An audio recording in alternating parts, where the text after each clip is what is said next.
And then I noticed how and nowadays I am saying, that is me, I am consciousness, I am this soul that was moving more and more towards the right in this moment.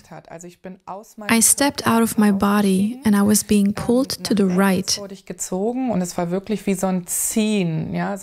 It really felt like a pulling to the top right, and I have seen my body.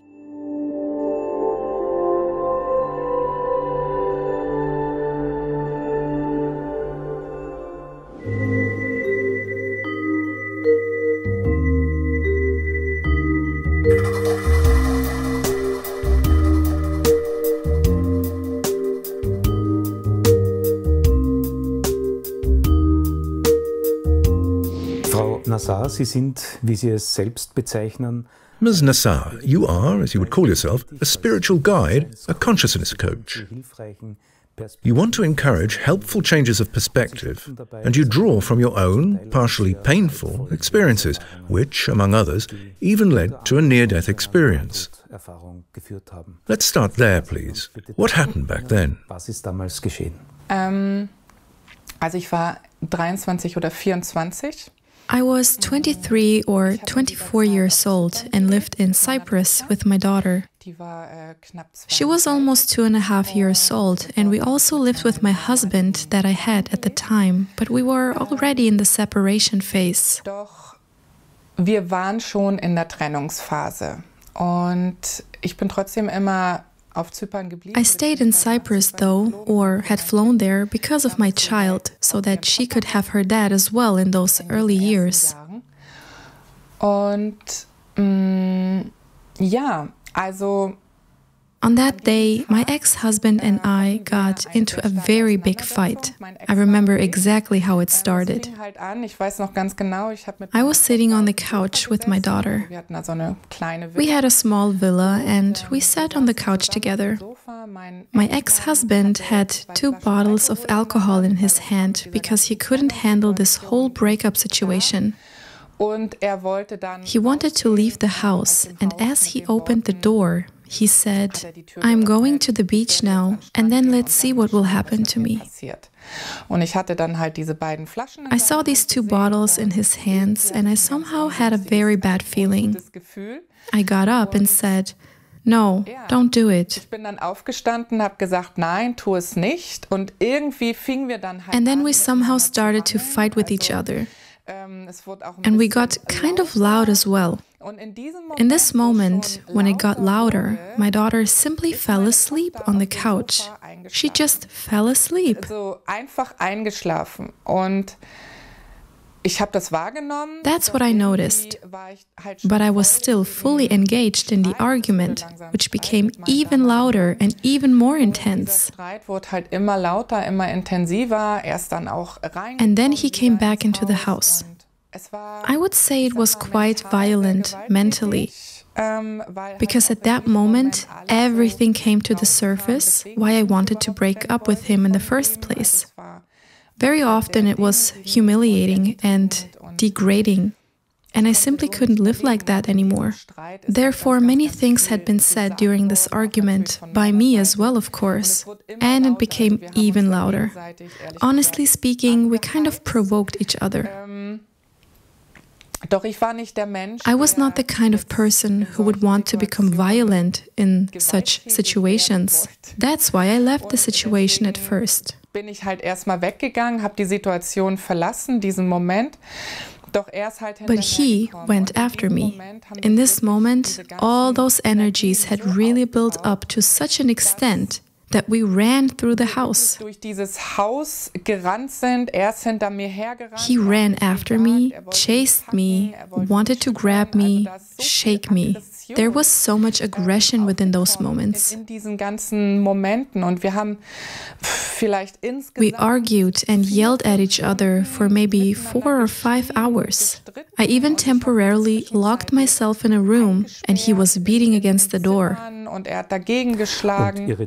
Your daughter was asleep all this time? She had slept. Nowadays, I consider it as a phenomenon. Ja. Und wir waren wirklich. We were really, really loud.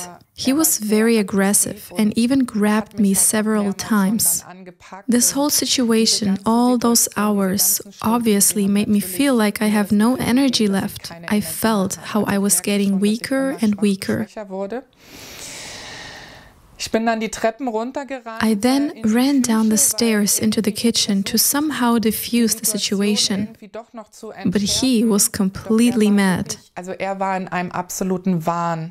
In the country where he originally came from, he was not from Cyprus, a woman does not leave her man.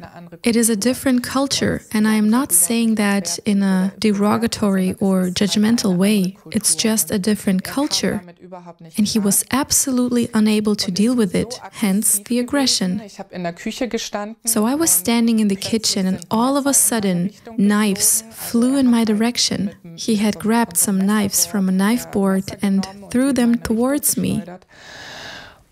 That was the moment for me when I couldn't do it anymore. I was standing there in the kitchen and suddenly noticed how I began to fall backwards. I laid on the floor and flinched and noticed that I had reached the end of the line.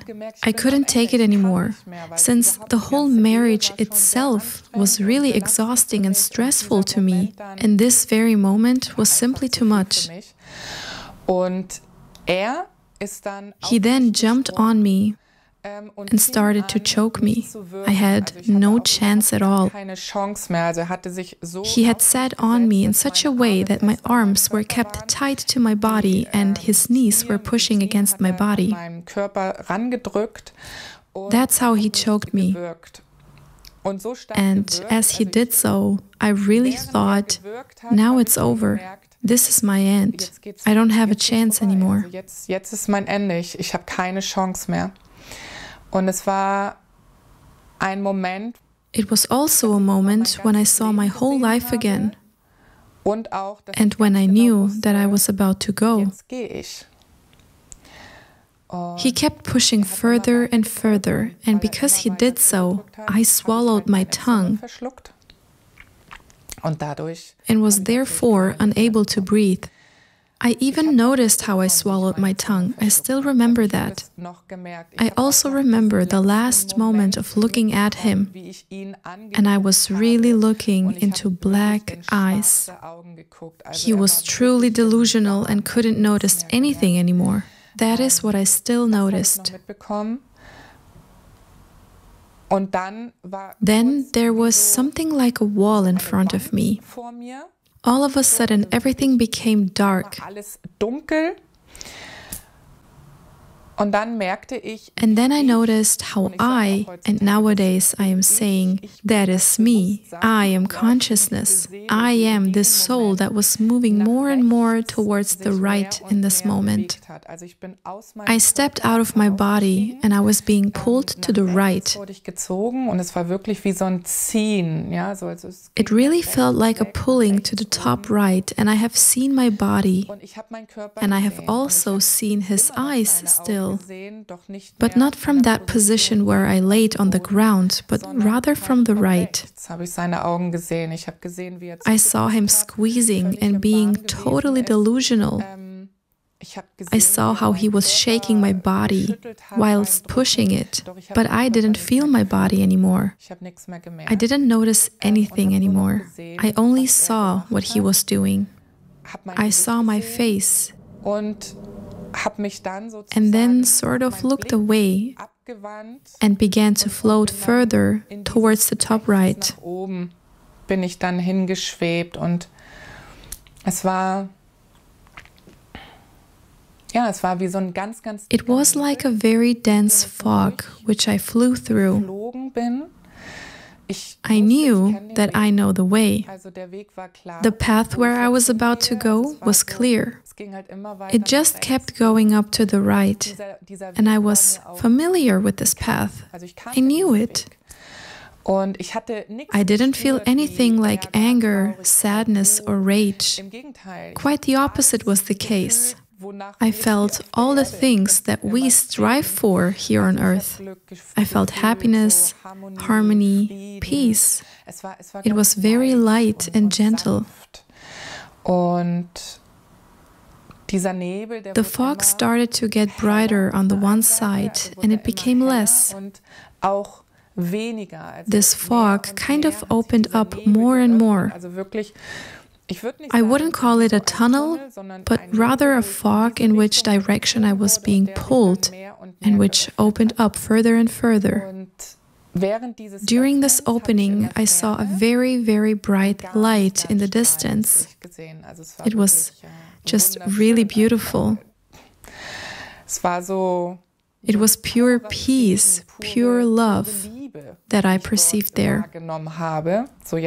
Even now in retrospect, it was simply touching and so wonderful. I continued floating closer towards it, and then I saw it becoming stronger and bigger. I began to see figures there, shapes. I knew these are my ancestors who had waited there for me and who got even more visible the closer I came towards the light. I really saw human forms. I saw their light. They were waiting for me there. And I kept getting closer to them.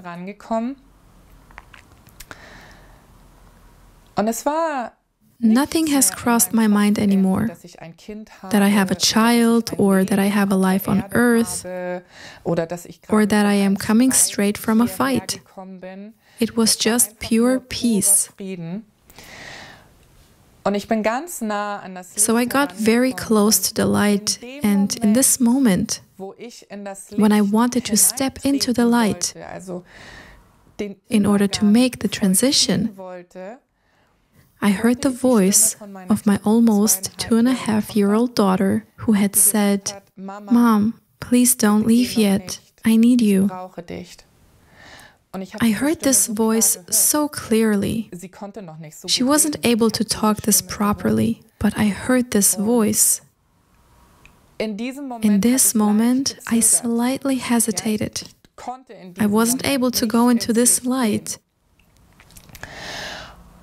And it was only for a brief moment when I hesitated. Suddenly, I noticed how a gigantic force was pulling me all the way back into my body. I even saw my body, and it was as if I was catapulted into it again.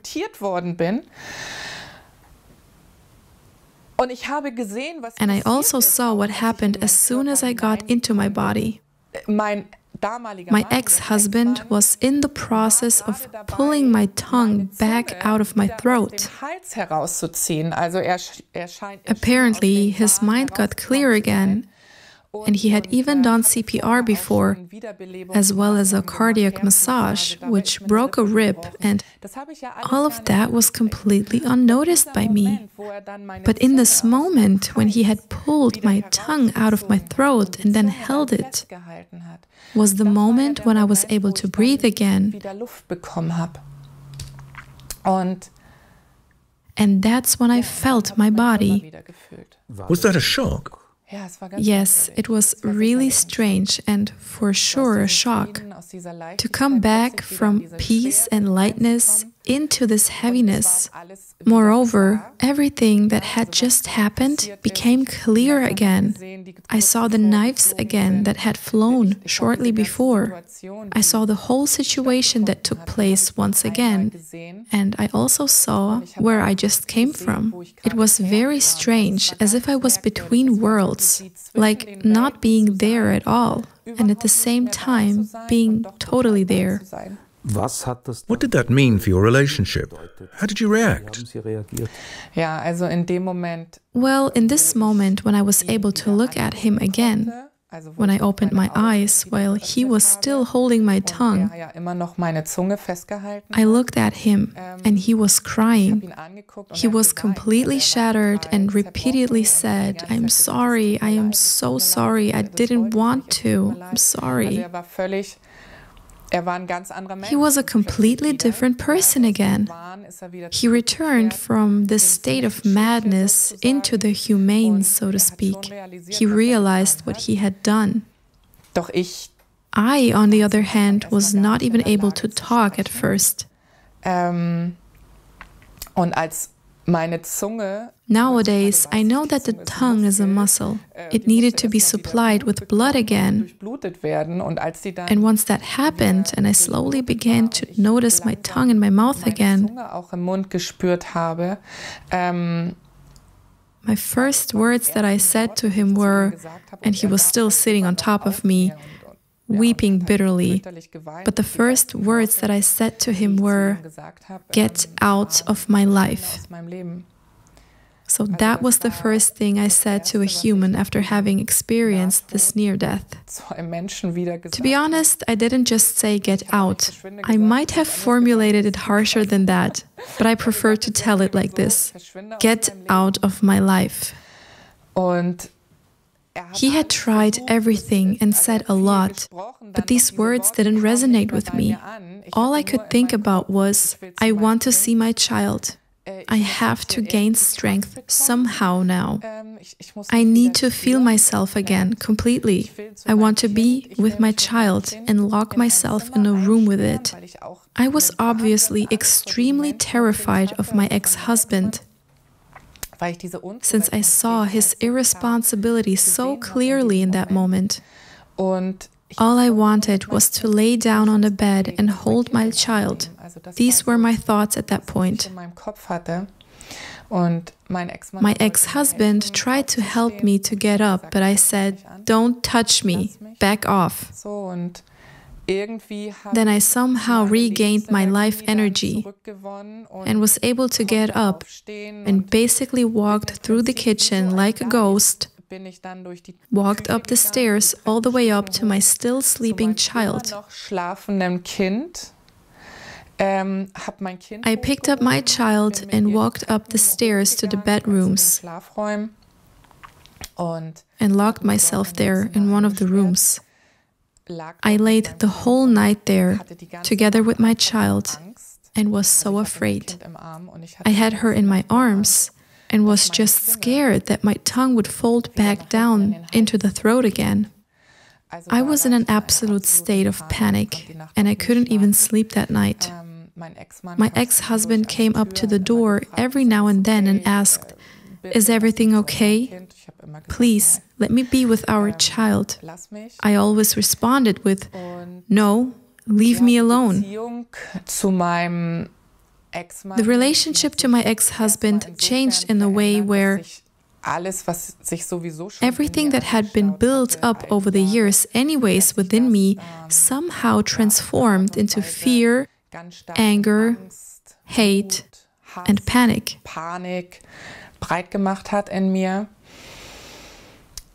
It was somehow like an engine over the following 5 days. Well, it took me 5 days in order to get back to life, bit by bit. I did feel my body again to some degree, and I was there for my child, but I didn't want to have anything from him.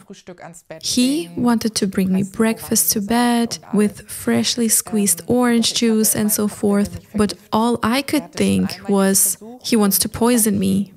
He tried it once already. Because I want to leave him, he'll poison me now, and I'm going to die. I was really paranoid, but somehow with good reason. Because after those 5 days where I slowly came to my senses,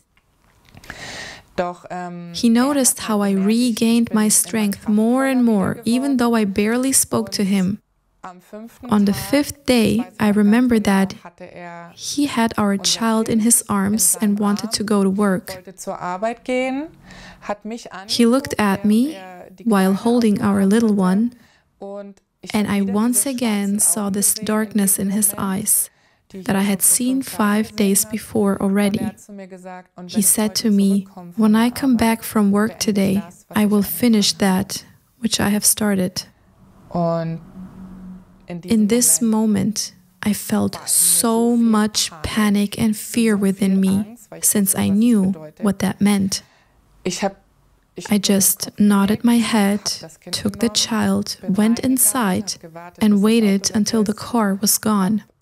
I waited a little longer even, because he sometimes drove around in order to see whether I stay in the house.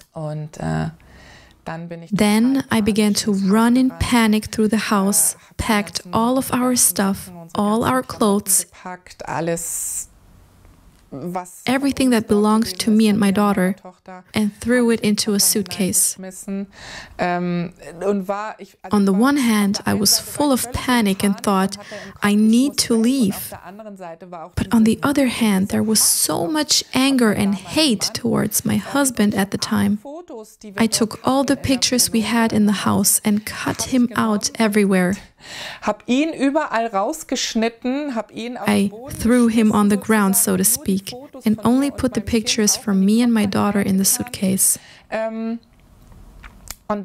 All I had in my mind was, I need to leave, I need to go. I couldn't leave by myself since he had taken my phone, one of the old ones back then. He had already taken my phone, the SIM card, and the money I had.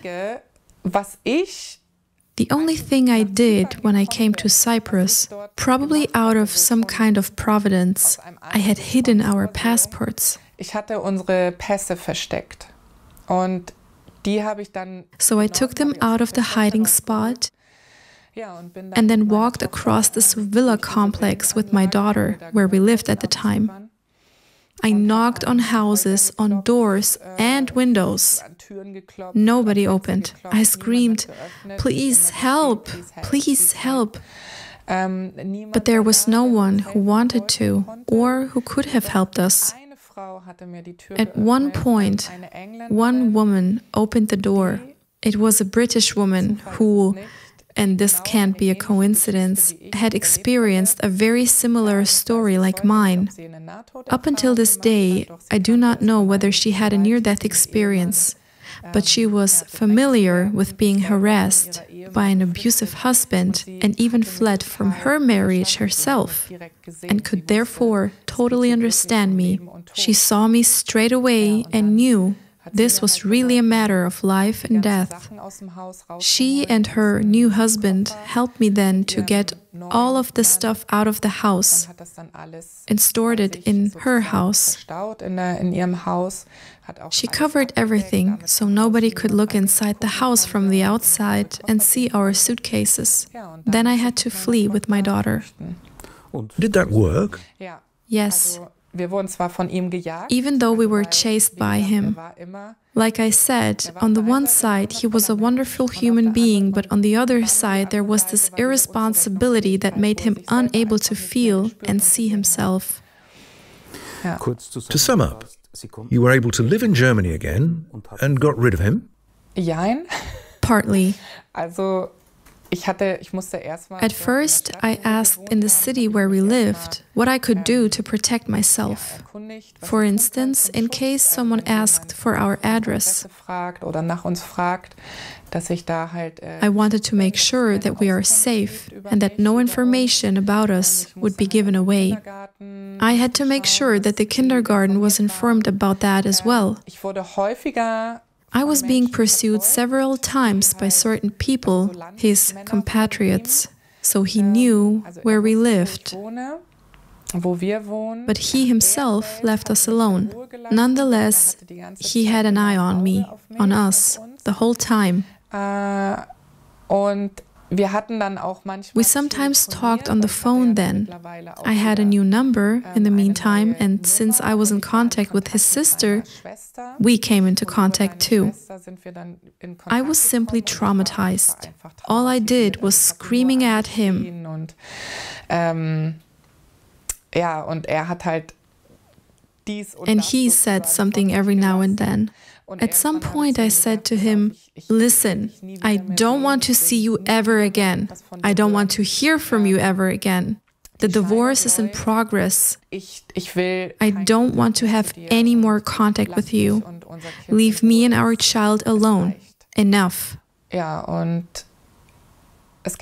That's how it went for, I think, 2 or 3 years. He actually had left us alone. My daughter has a very, very strong bond with him, though. She began to cry very hard at one point, and I asked her why. She replied that she missed her father. That was very crucial for me when she said that, because I myself was raised by a single mother who always badmouthed my father. I know what happens to someone when one part is always badmouthed. So it was important to me to listen to it. And I got in touch with her father again.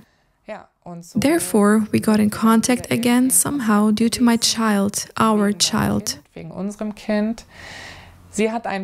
She has a wonderful relationship to him until this day. He treats her very well.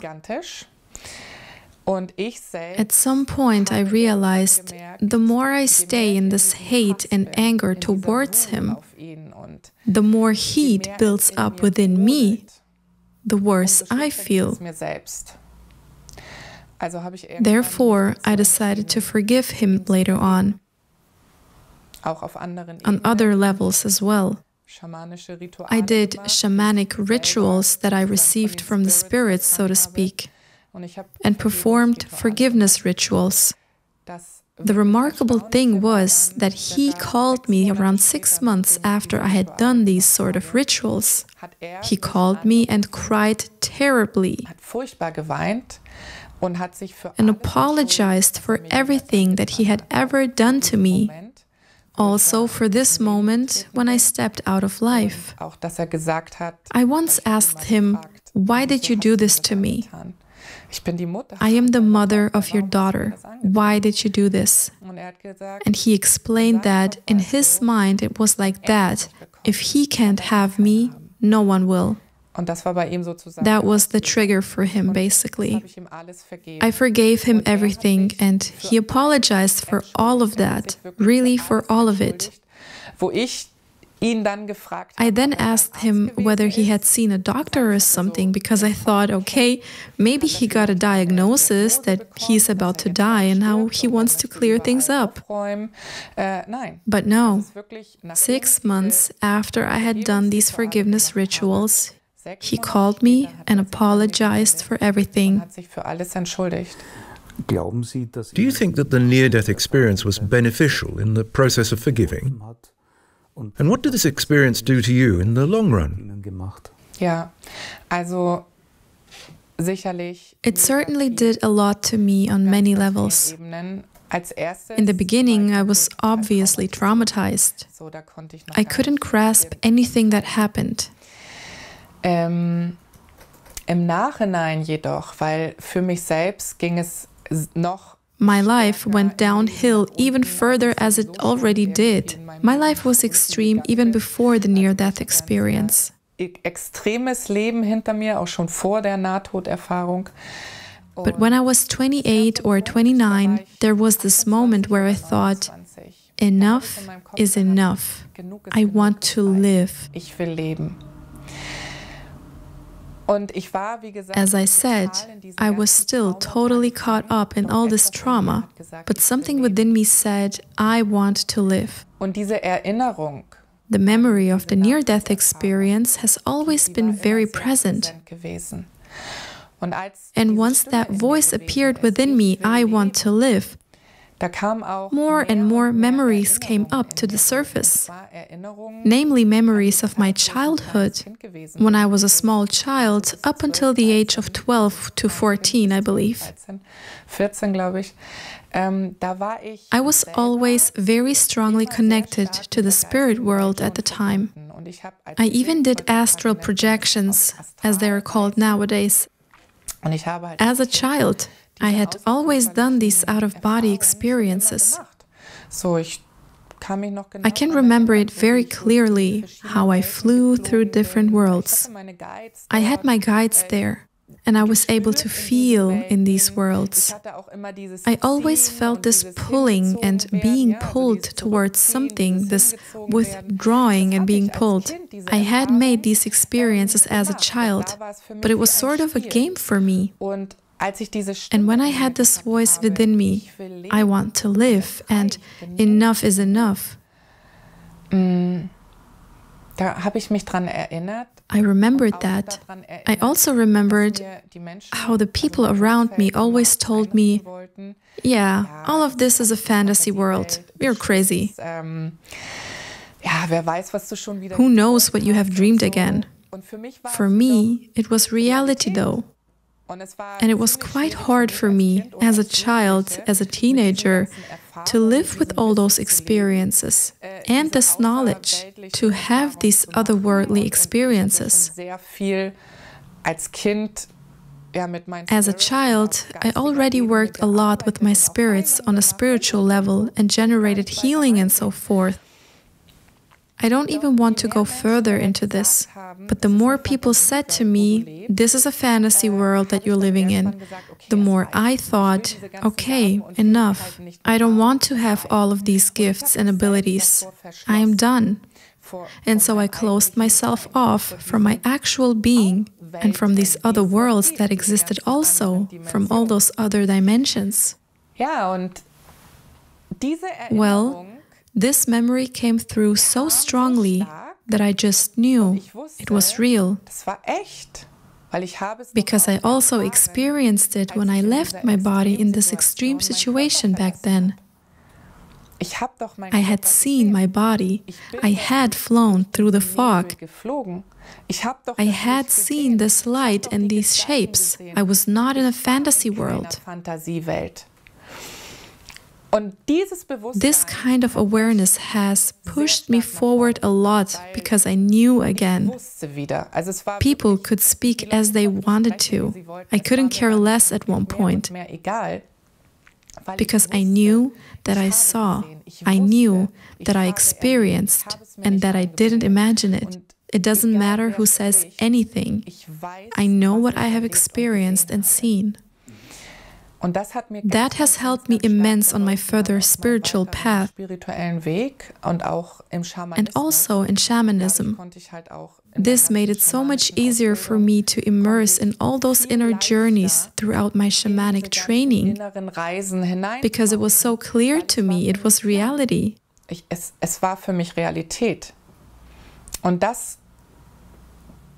And I'm very grateful for that today, that on the one hand, this experience became one of the biggest traumas I had, but on the other hand, turned into this gigantic possibility to escape from all of it and to finally find myself again, to find myself completely and to consciously reactivate my consciousness again.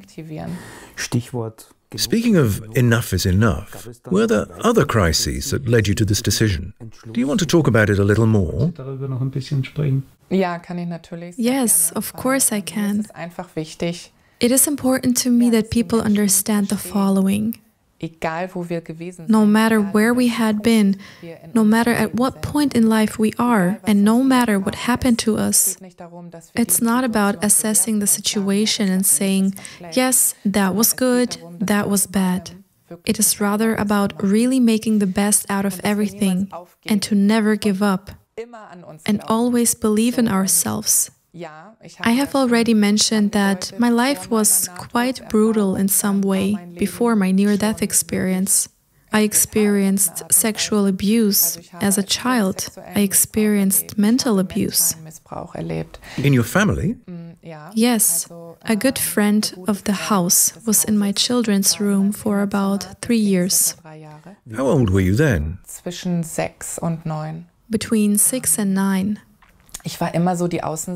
I had always been an outsider and was bullied a lot in my childhood. My mother at home had her own issues to deal with, which she does until this day probably. I was always searching, though. I wanted to be seen, I wanted to be acknowledged, I wanted to be appreciated, because I barely felt myself. Maybe it had to do with the fact that I was constantly traveling in these other worlds anyways, so that I didn't feel my body at all. But I was always searching. I only felt comfortable when I was in those other worlds. Sometimes I received recognition when I healed other people. I know one shouldn't say heal, but I helped them with their pain. We resolved physical symptoms. I did all that as a child already. These were playthings to me. I also cleared apartments and offices from negative energies. All of that was very normal for me, and I did receive recognition and appreciation for a brief moment. Other than that, I always felt like I was being pushed back, and I was just not seen. That was bothering me quite much.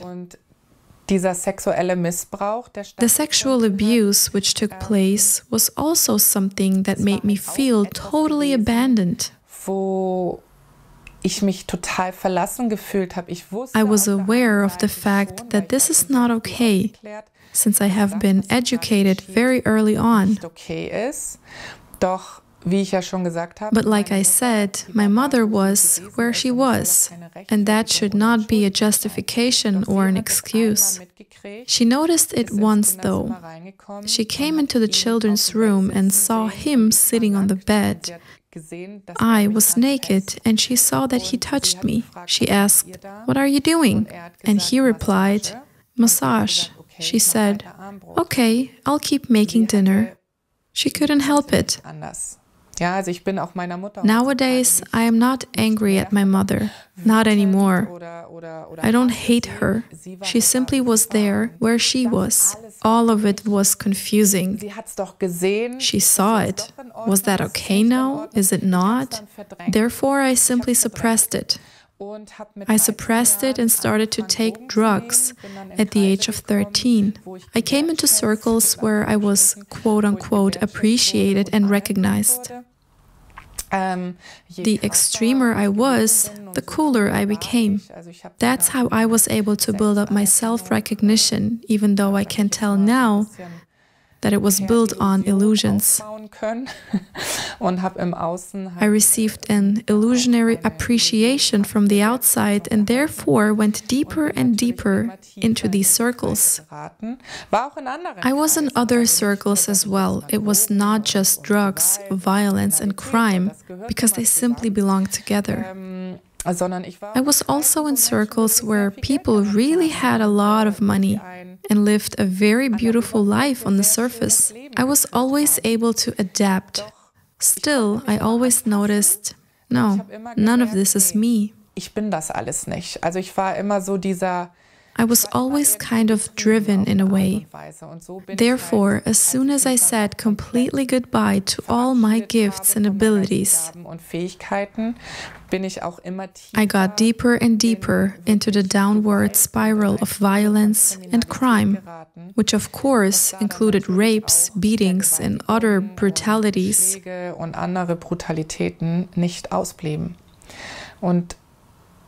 I then tried to commit suicide multiple times along the way, but it didn't work. Moreover, I went through rehab too, because I was heavily addicted to cocaine. Another incident that had happened was during the summer before I met my ex-husband. I was in a bar, not a bad one, in Sylt. And someone put knockout drops into my drink, and I still miss those 4 days of my life. I only remember short sequences from these moments where the knockout drops lost their effect on me. That's when I could see again. I have seen men. I have seen a camera. I laid on the bed, and I do not know up until this day what has happened to me there. All I know is that when those 4 days were over, I wandered around Sylt, completely distraught, and finally found one of my friends. At first, I didn't even know where she lived. I had to figure out how to deal with all that. And then she said that she was about to file a missing person report. I was gone for 4 days. To me, in the meantime, it felt like, okay, something else on the list. Well, never mind. No one is going to believe me anyways.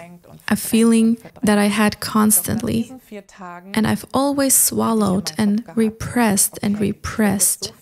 But after those 4 days, I thought, okay, I'm going to take so many drugs and drink so much alcohol that I'll pass out. I was 18 and a half at this point. In December, right before I turned 19, I met my ex-husband.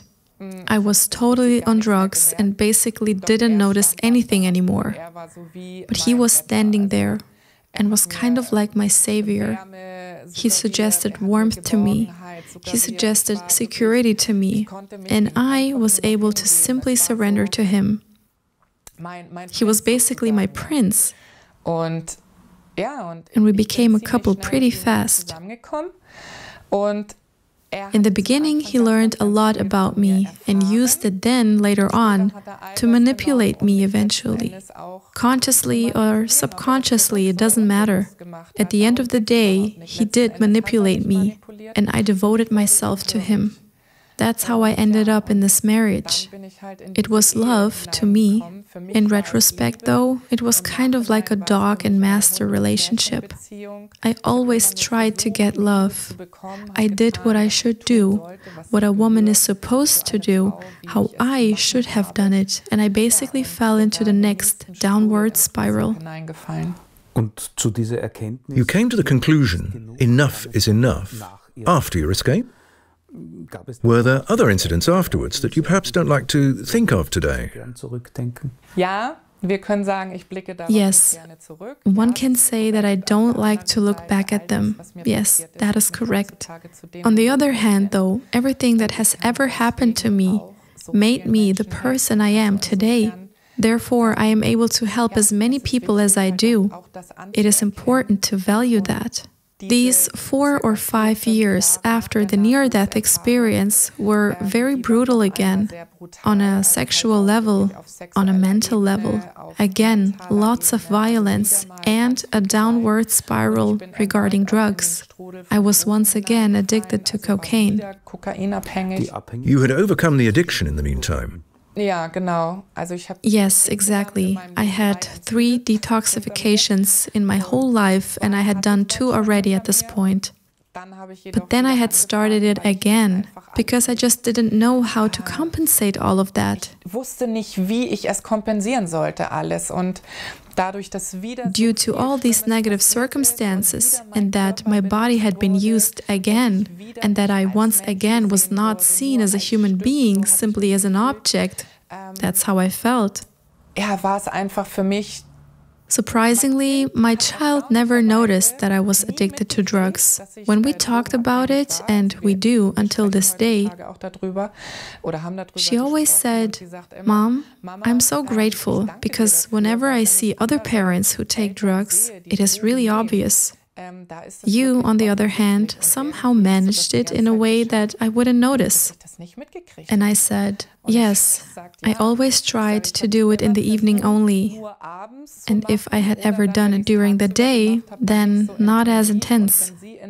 And whenever she was around, I had myself under a lot of control, so I wouldn't be somehow abusive or wouldn't give her the feeling of not being loved. That was somehow always in the back of my mind, despite all the intoxication. My child should know that I love her. Your daughter was always an anchor point for you? Yes, for sure. At the end of the day, I can put it in this way. My child was there, and therefore I have never lost my awareness of life, since I knew that she needs me. But in that moment, when it screamed within me, enough is enough, was a moment when I realized that I couldn't control it anymore. When I noticed that the drugs were taking over me, all of these traumas moved through my body, those memories and this carousel of thoughts. I couldn't turn it off. I couldn't sleep. I myself was just jittery and in a delusional state. I got several quirks already, some kind of outer perfectionism. Everything had to be sorted and built up by size. I really had some extreme quirks and repetitions that I had to perform and celebrate. I couldn't hear people chew and so on, and got lots of symptoms since I was totally overstimulated. Therefore, that moment when I screamed at myself, when basically my soul screamed at me, enough is enough, I want to live, was when I was fully aware that either I will continue like that and lose my child, and lose everything that I had known as life, and lose my body, or I'm going to change something now. You were involved with drugs and you experienced sexual violence. Were you in another relationship afterwards where this pattern was repeated? Yes, indeed. Due to the fact that I was always in this victim state, I am a victim, I must be so bad since all of this is being done to me. I have attracted such people accordingly. I was in an environment at the time where sexual violence or violence in general towards women was normal. Here in Germany? Here in Germany, yes. When was that? That must have been between 2003, 4 and 2007 or 8, somewhere around that. I believe I was 28, maybe 29. It may have been in 2009 when I experienced the scream within me. In the meantime, I had gone this whole path again and had seen things happening here in Germany where I thought, wow, there's so much illusion going on. So much is being kept neat and beautiful on the surface. Even the richest people are basically responsible for that. So many bad things can happen because they have certain tendencies or demand certain things in their relationships. I really have experienced a lot there.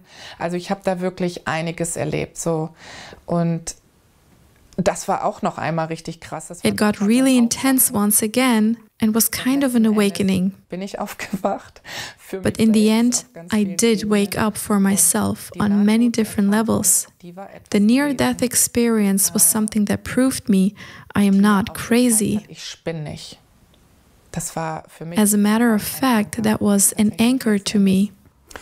We don't have to go into all the details of your biography, but, in summary, one can say that you have, for a very long time, lived through crises and low points. Keywords here are post-traumatic stress disorder, burnout, anxiety, stress, chronic diseases, the whole range, and the therapies that come along with that. How did you manage to put your life together again? As I said, the beginning was enough is enough, I want to live. I began by doing a cold turkey off cocaine again. I did that and then moved towards the direction of personality development.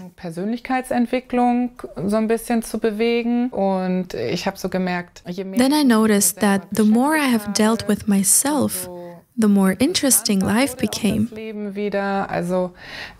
For some things, I received answers from within, and then I thought, okay, it is actually not like I used to tell myself the whole time.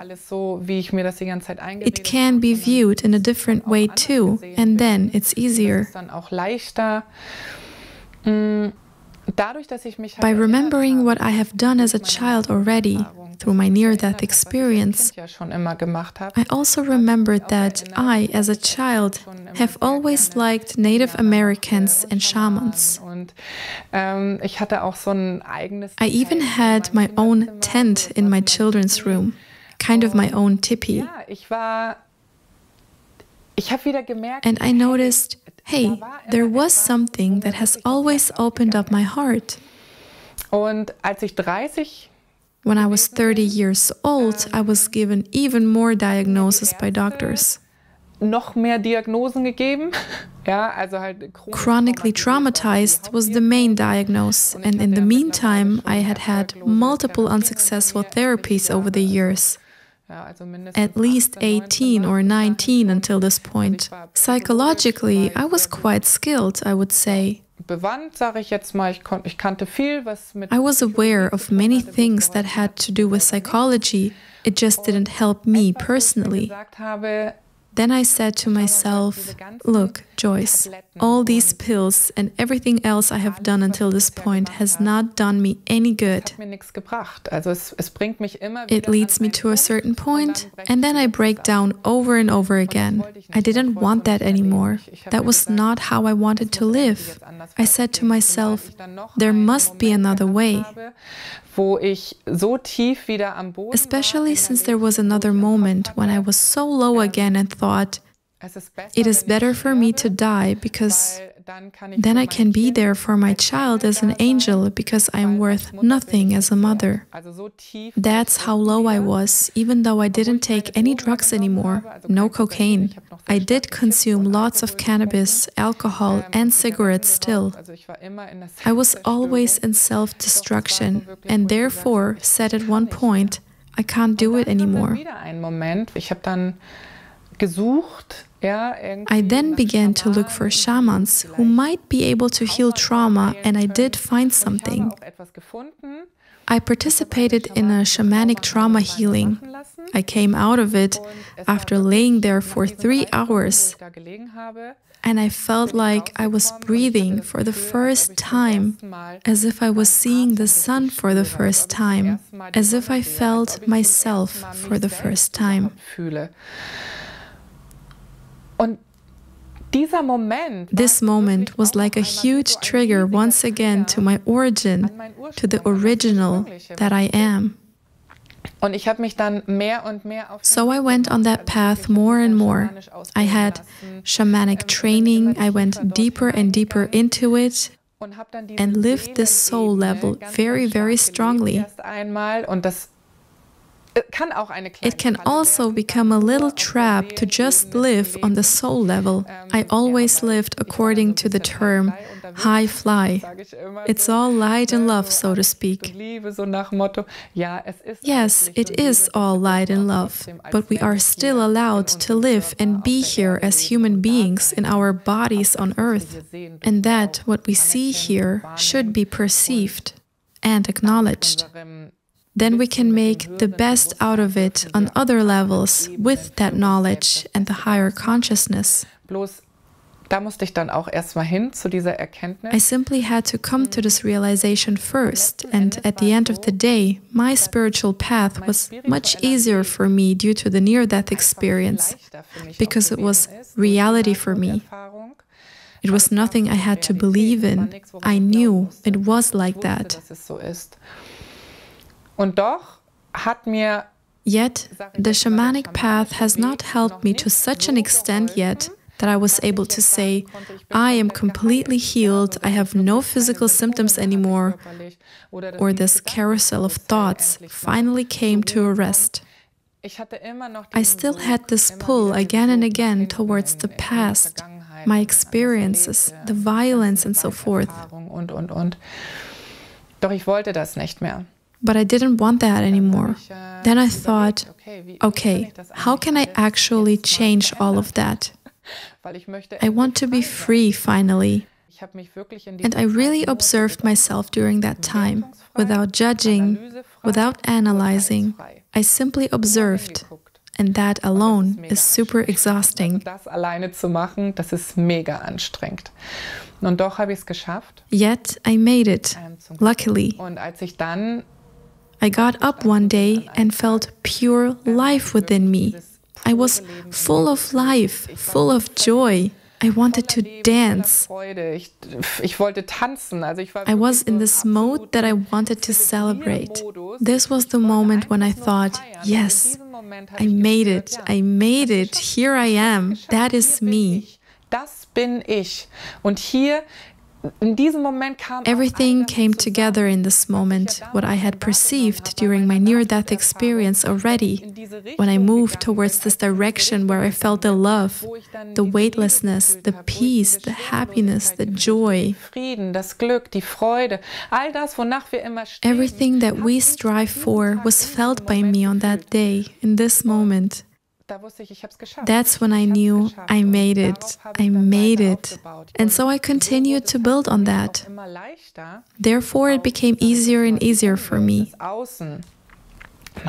Accepting the environment, the outer world, my past.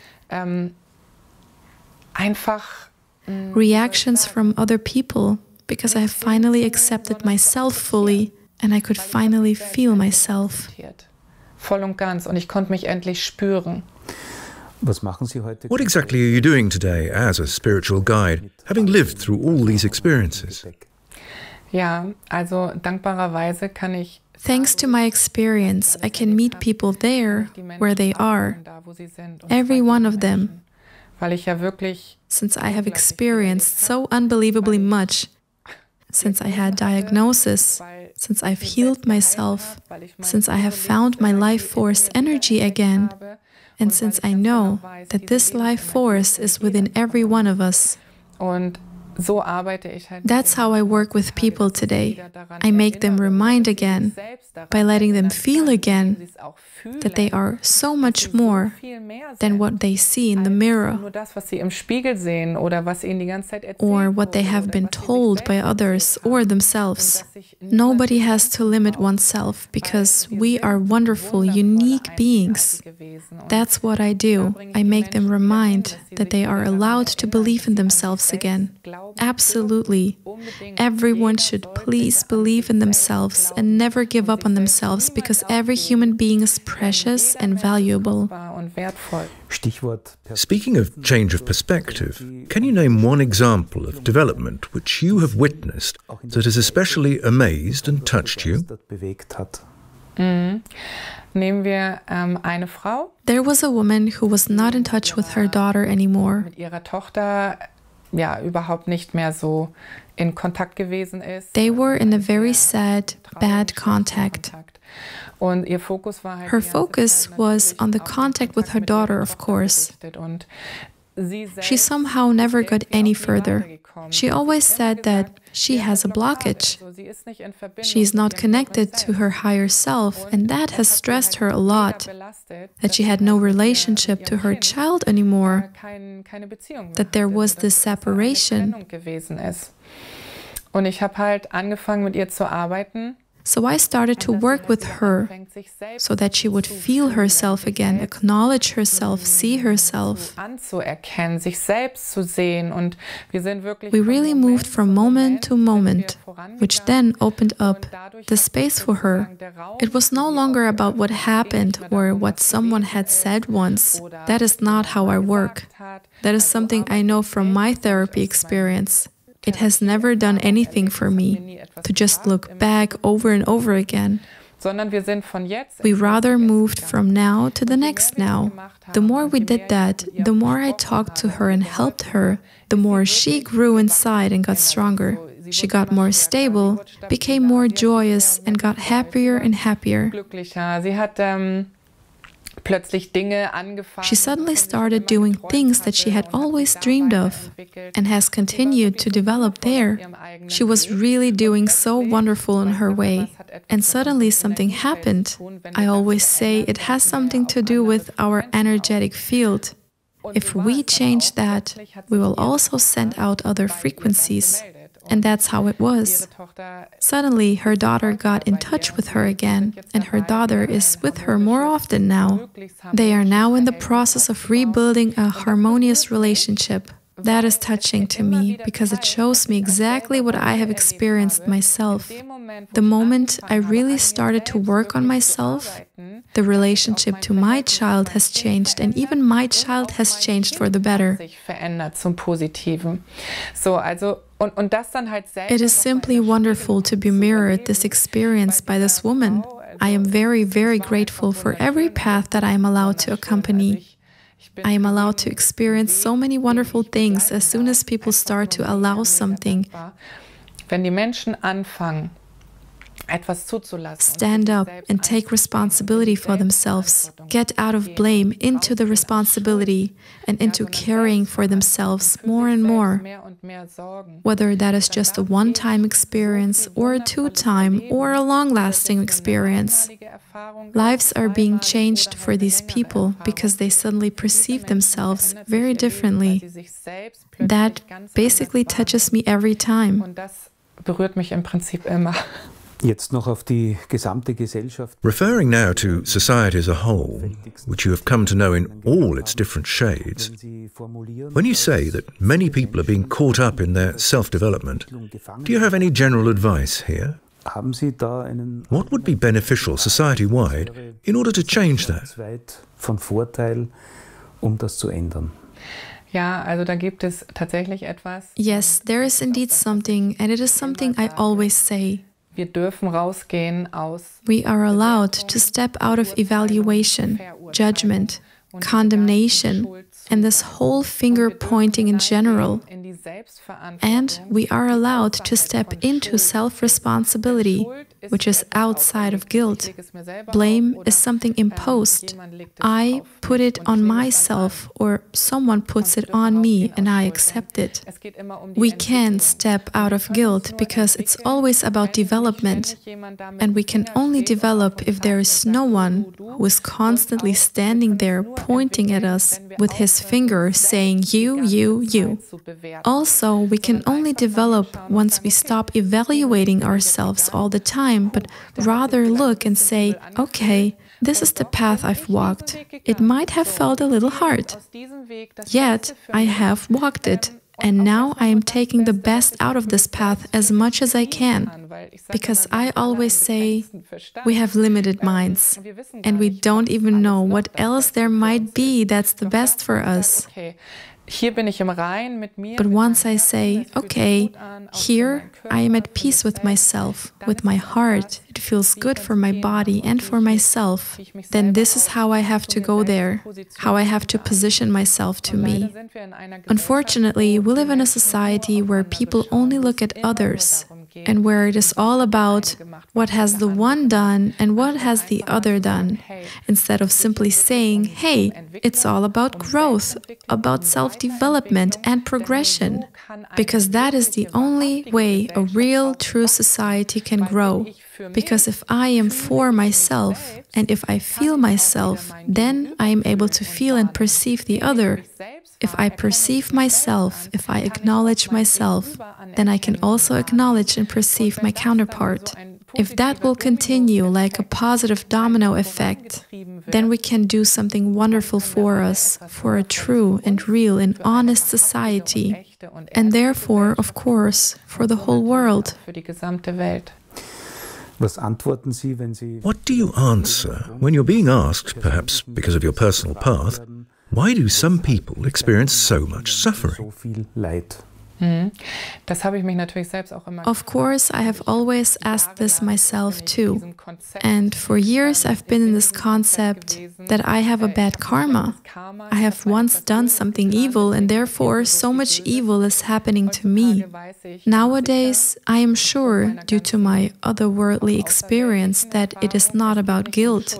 It is, once again, about growth, self-development, and self-responsibility. Therefore, a life full of suffering does not mean that someone is or was a bad person, or that their ancestors were bad. It is simply something that shows us that we are allowed to change something, and we can begin to use it for us instead of always against us or others. Destiny as a mission of life. Destiny is something that is being sent to us, and we can only be sent something that resonates with our energetic field.